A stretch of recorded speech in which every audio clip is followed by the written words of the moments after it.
que en caso de que se siguiera el camino del juicio, no va a ser fácil un juicio político, ¿no? O sea, no es fácil siquiera contra un legislador o una legisladora.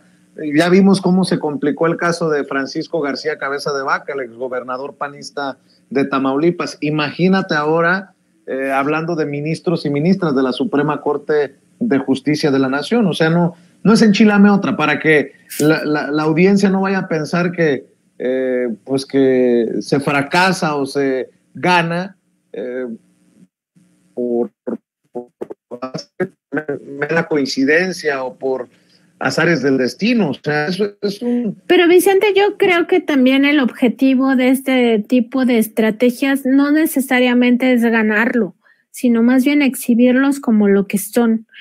Primero, como personajes abusivos de su encargo, antidemocráticos y también pues lesivos para la población, en el sentido de que han fallado sistemáticamente en contra de los intereses de la población, porque por ejemplo en el caso de la reforma eléctrica, pues en realidad era una reforma para garantizar que esto sea considerado un derecho humano, ¿no? En el caso de la Guardia Nacional, pues sonó más a un capricho de la ministra Norma Piña, presidenta de la Suprema Corte de Justicia de la Nación, para restarle pues esta capacidad al gobierno del presidente López Obrador de actuar sobre las situaciones que generan inseguridad y rompen con la paz pues que tanto se está buscando.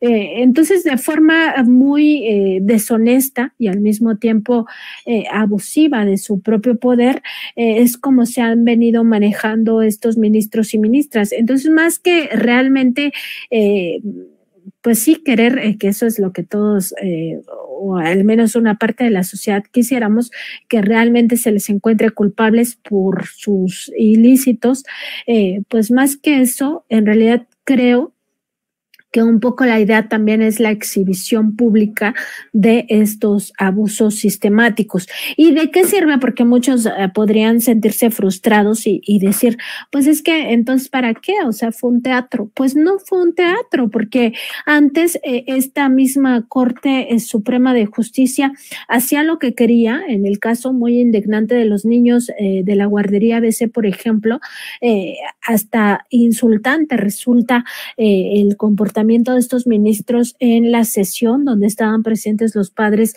de familia, y todo eso la gente no lo supo. ¿Por qué no lo supo? Porque hay una complicidad entre los medios corporativos y este sistema anómalo de justicia, que ya ni deberíamos de llamarlo justicia, sino más bien de aplicación del derecho a modo, porque ni siquiera es una aplicación real de lo que está establecido en las leyes.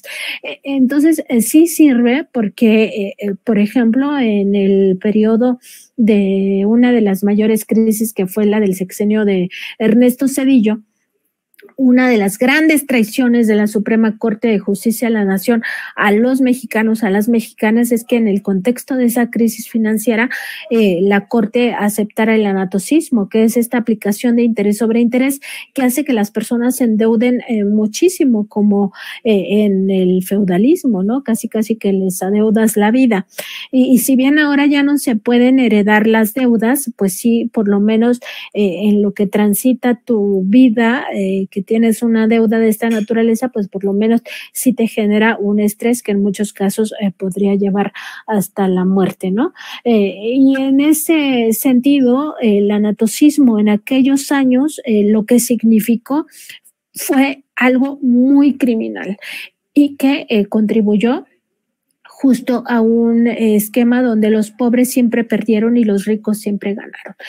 ¿A qué me refiero concretamente? Que mientras el gobierno federal rescataba a los ricos, los bancos y otras instituciones financieras de crédito, sobre todo de crédito hipotecario, aumentaron las tasas, les sumaban intereses, y esto hizo que muchas familias se quedaran sin sus hogares, sin sus casas, literal, fueron echados como los desahucios que hemos visto en España, ¿no? Donde muchas personas acababan suicidándose por perder sus casas. Así ocurrió en México en aquellos años. Perdían sus automóviles, sus pequeñas, medianas y microempresas, sus ahorros, por supuesto, todo el mundo los perdió.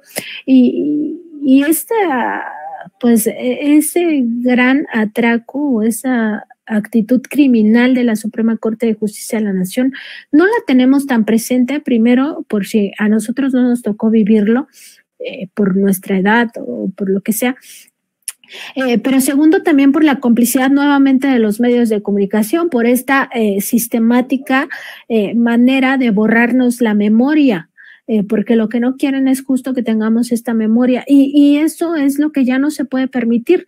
Entonces yo creo que la utilidad de este juicio político es precisamente esa, poner nuevamente el foco de atención en la criminalidad de esta Suprema Corte de Justicia de la Nación, lo que ellos mismos han llamado las traiciones al pueblo de México.